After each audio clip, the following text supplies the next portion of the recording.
Fala galera, mais um vídeo aqui pro canal. Falar desse pós-jogo entre Vasco e Audax Italiano. Vitória importante. Mais do que os 3 pontos, eu acho que vale o desempenho do segundo tempo. Atuações de alguns jogadores, né, que estão descartados ou praticamente descartados. Eu não vou me colocar no parâmetro, não vou colocar o parâmetro do jogo de hoje, que era uma equipe limitada também, sem alguns jogadores. Claro que o Vasco também estava sem alguns jogadores, né?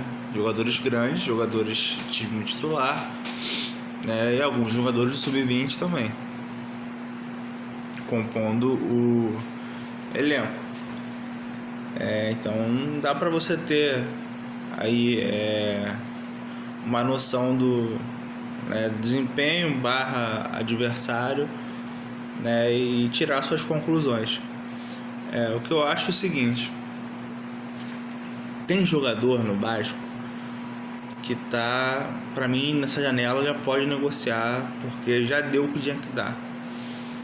Eu acho que o Tietê e o Piton já não, pra mim, já não acrescenta, sabe? O Tietê já é um cara de 33 anos, sabe? Já não é mais um garoto, ele não consegue marcar, mas também não consegue criar, entende? Ele não consegue ser útil em nenhuma das posições, né? Nenhuma das valências. Cara, e o Piton é um jogador que sempre foi regular, teve sua fase boa, mas agora ele é um cara que ofensivamente produz pouco e defensivamente erra muito. E hoje quase errou de novo. Ele novamente quase entrega um gol. Seria o segundo gol, e aí eu acho difícil o Vasco ter reagido para virar para 3-2, né? E isso, cara, ele já tá indo pro 4º ano no Vasco, né? E eu acho que já chegou no limite. Ele é um cara de 24 anos, com 24, 25 no máximo. Já dá pra... Ainda tem mercado, já dá pra você olhar bem, né? Eu acho que o titular é o Cuiabano, e aí você tenta ver como é que vai ser o Avelar. Sempre falo isso, porque realmente pra mim não dá mais, sabe? E assim, sendo bem sincero, se a gente não tivesse errado aquele gol bizonho, tomado o gol bizonho do Saldívia e do Fusato, acho que no primeiro tempo poderia sair 0-0, sabe? Empate. Mas eu acho que teve alguns jogadores muito desinteressados no jogo no primeiro tempo. Achei o Barros muito, muito apagado. Tô falando do Barros porque ele é um cara que ele é titular, jogou, porque ele tá suspenso no Brasileiro, e eu achava que ele, pelo tamanho dele no time, ele poderia entrar com mais vontade. Achei que ele estava marcando mal, e havia um buraco muito grande entre a zaga e o meio campo, que é ali onde ficam os volantes. Então ele marcando mal, o Tietê não marcando bem, o JP mais à frente, que já sempre vou falar que o JP para mim não é um volante. Ele pode jogar na base, jogou na base como volante, tem jogado como volante, mas ele não tem características de volante, nem de segundo volante. Ele não marca ninguém. Eu sempre lembro que no sub-20 ele chegou a jogar como 10, e pra mim ele tem que jogar mais à frente quando ele entrar, no caso, né? Que eu acho que ele é muito disperso, ele é muito aéreo, mas não coloca ele para jogar como segundo volante, porque ele não tem característica, ele não tem marcação. Ele muito mal, assim, muito normal, ele joga como um meia, mas ele também não tem intensidade. Esse é o problema. E ele também já não é mais sub-20, tem 22 anos já, se não me engano, sabe? Então me pergunto se vai melhorar essa questão. Isso me preocupa. Mas como volante eu acho arriscadíssimo você colocar ele, sendo bem sincero. E você vê que o Vasco no primeiro tempo, apesar dos erros individuais que custaram caro e poderiam ter custado mais caro ainda, era um Vasco muito desinteressado do jogo, assim, criando pouco, marcando muito mal, né? E aí precisou o Marcelo Salles mexer no time para, de fato, você ver uma melhora. E assim, é óbvio que você tem jogadores melhores ali para botar. Por exemplo, não entendi porque não começou com o Ramon Rick de botar o Tietchan novamente, sabe? Isso fez muita diferença, né? Eu acho que poderia ter botado o Nuno por dentro, ao invés do JP, sabe? Botado o Zuccarello também. Porque eu falo o seguinte: o jogador da base do Sub-20, ele pode até não tá pronto ainda, né? Vai aprender muito, é novo. Mas, cara, os caras vão entrar com vontade, os caras vão entrar querendo mostrar serviço. E eu não vejo essa vontade toda no Tietchan mais, porque ele já tá caminhando pro final de carreira, tem 33 anos já. Sabe, o Piton é lamentável ele ter, sabe, essa postura apática em campo, sabe? Não dá. Então você vê que o Ramon Rick, como segundo volante, ele consegue entregar mais. Ele é um cara que, assim, joga de cabeça erguida, ele se apresenta.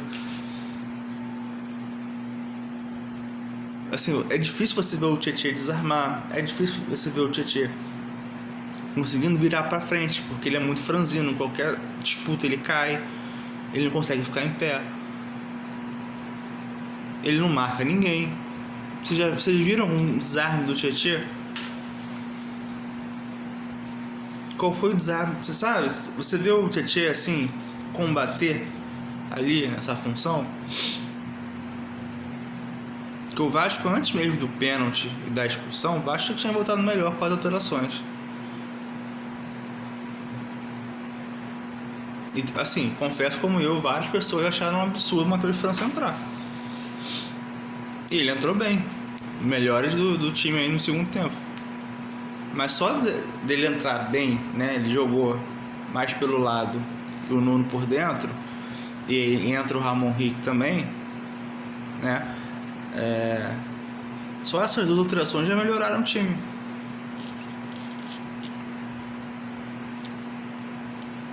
Então, assim, eu fico pensando, cara, contra o Atlético, sabe? Será que vale a pena você botar o Tietchan no segundo tempo? Pra mim ele já é banco, né? Se precisar, será que vale a pena você, sei lá, apostar em algum... Eu sei que o Matheus França vai iludir muita gente hoje, mas eu não vou tirar como parâmetro o jogo de hoje não, tá? Mas ele provavelmente deve ter alguma chance domingo pra entrar, entende? E cara, em relação à zaga, porra, eu acho que assim, o gol do Vasco, o gol contra, eu acho que os dois têm culpa, mas eu boto mais a culpa no Fusato, porque se vocês repararem no lance, a bola recuada, o Fusato, ele ao invés de ir de contra a bola, dominar e depois chutar, e dane-se pra onde que ele vai chutar a bola, ele, quando a bola é recuada, ele já olha pra frente, a bola tá vindo, ele tá olhando pra onde ele vai chutar, e a bola tá passando por ele. Ele, assim, totalmente sem noção, assim, ele perdeu totalmente o time, porque a bola foi recuada em direção ao gol, beleza, mas isso aí acontece todo jogo, pô, o goleiro tá no centro do gol. Quantas vezes a gente vê a bola recuada com o goleiro tá ali no meio do gol? A questão não é essa, não é porque não pode recuar a bola pro gol. A questão não é essa. Ele abriu muito para receber. O passe também achei, não foi na perna diretamente, na perna direita dele, mas ele ia de contra a bola. Só que nesse ida dele de contra a bola, ele tá olhando para frente para ver, e aí, vou chutar para quem agora? E a bola passou.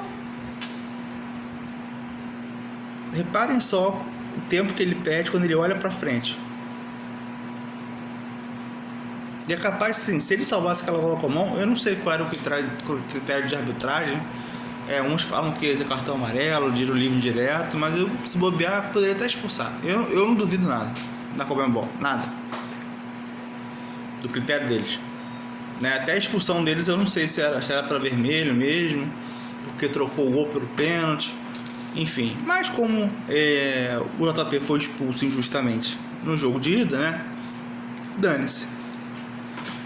Então assim, você vê que os garotos da base, eles entram com mais vontade. O Zuccarello hoje ele entrou, ele quase fez um golaço. Passou por 2 ali, quase fez um golaço. O Avelar entra com mais disposição que o Piton. Tem que olhar mais para base, já que o Vasco, assim, a gente não sabe como vai ser a janela, quem vai sair, quem vai chegar. Só sei que tem que ter 2 zagueiros, amigo. 2 zagueiros altos, 2 zagueiros destros. Porque só o Vasco tem 2 zagueiros com 1,80 m no elenco. Nenhum deles você confia. Nenhum deles.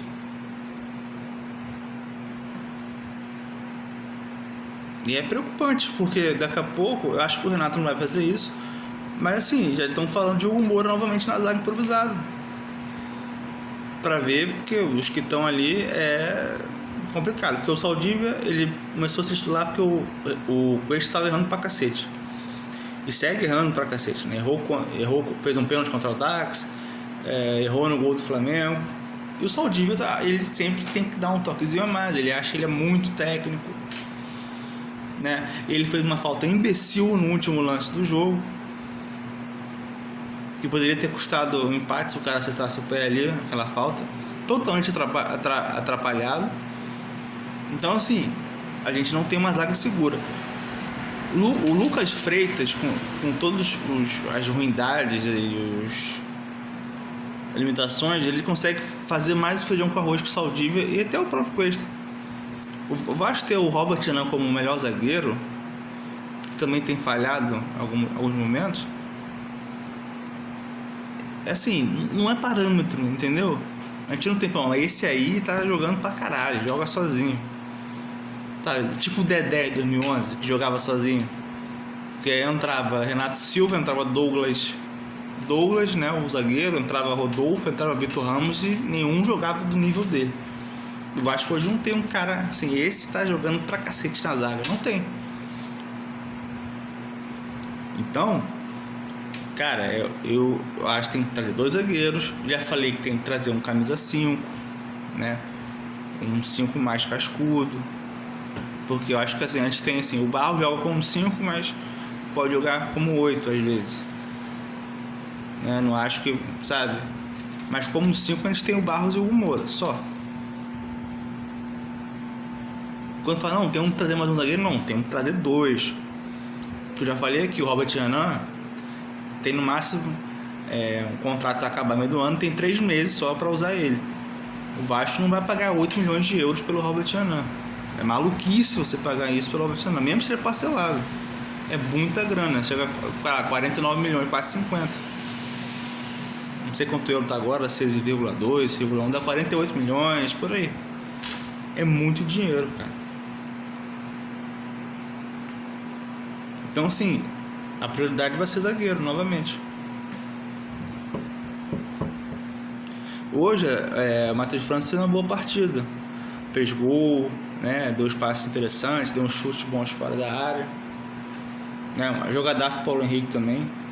Vamos ter que falar. E o Nestroza pareceu um pouco mais solto hoje. Eu acho que o primeiro tempo dele foi um pouco apagado, mas o segundo eu acho que ele soltou porque eles têm que simplificar. E o lance do pênalti que ele cruza é um lance onde ele simplesmente só cruza. Ele não precisou fazer firula, não precisou, sabe? No lance que ele corta o cara pra dentro e bate esquerda, é isso. É não inventar. Driblou, ou você cruza ou já chuta. Não precisa dar mais um drible, sabe? Do meio campo. Meio campo não é lugar pra você driblar. Deixa pra driblar quando você tiver espaço lá na frente, quando você estiver no mano a mano. Tem 3 caras em cima de você, você não vai passar pelos 3 toda hora. Solta a bola rápido e se apresenta na frente. Porque você é rápido, você vai ganhar na velocidade. É claro que o adversário hoje era fraco, mas assim, Matheus França e o Nestor estão jogando até no Carioca com uns times bem mais fracos e não conseguiam render, entende? Mas aí eu não sei, eu sei que assim, final de contrato, o Matheus França vai querer jogar agora, contrato de empréstimo. Eu acho que ainda falta o Vasco contratar mais um 10, 2 zagueiros e um camisa 5. Se der para trazer um 9, maravilha.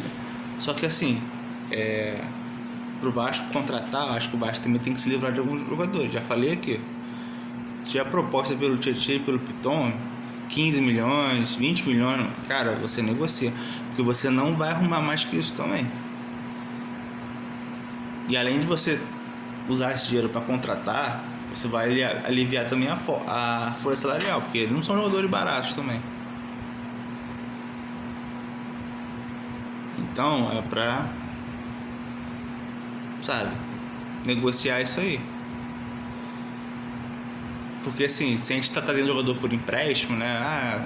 6 meses, 1 ano, como foi o caso aí do Cuesta, do Robert Renan, Matheus França, entre outros aí, pode até vir de graça ou pode vir por uma quantia pequena de empréstimo, mas sempre tem um salário, né? Pra pagar no mês. A gente já tem um salário altíssimo pro Matheus França, um salário altíssimo pro Brenner, que esse pra mim tem grande chance de não vingar. Esse pra mim tá puxado, porque eu vejo ele com um semblante desanimado em campo, não demonstra vontade, e esse me preocupa, porque não foi barato, né? Então, assim, eu espero muito que pra domingo, eu vou falar de novo, né? Mas, porra, irmão, se ele não começar com o Adson, aí eu já falo, é fazer o torcedor de otário, entende? Eu vi gente falando, pô, mas o jogo de hoje foi bom pra mostrar que alguns jogadores não dá, mas aí você tá falando óbvio. Mas será que o Renato tá vendo isso? Será que ele tá vendo o Tietchan em campo? Será que tá vendo que o Piton não tá jogando nada? Não adianta a gente falar aqui e o Renato demorar um tempão pra perceber isso, porque assim, o Adson agora está entrando com frequência. E talvez o Adson vá jogar domingo. Mas olha quanto tempo demorou pro Renato colocar o Adson. Então assim, será que ele vai se tocar mais rápido em relação ao Piton? Ao Brenner também, que não rende nada, né? E o Tietchan? Quanto tempo vai durar pro Renato perceber essas coisas?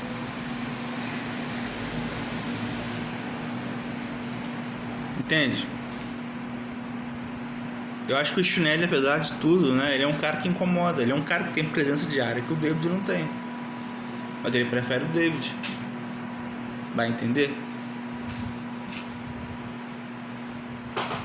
Bom, a situação é o seguinte, vamos lá, para encerrar o vídeo aqui. O Vasco tem 7, o Olímpia tem 7. Jogo dia 20, no Paraguai. Vale a liderança. Não sei qual vai ser o pensamento do Renato, planejamento. Porque se o Vasco vence, né, encaminha em primeiro lugar, porque o confronto direto o Vasco vai ganhar do Olímpia, né? O empate também não é ruim, né, porque o Vasco decide em casa com o Barraca Central.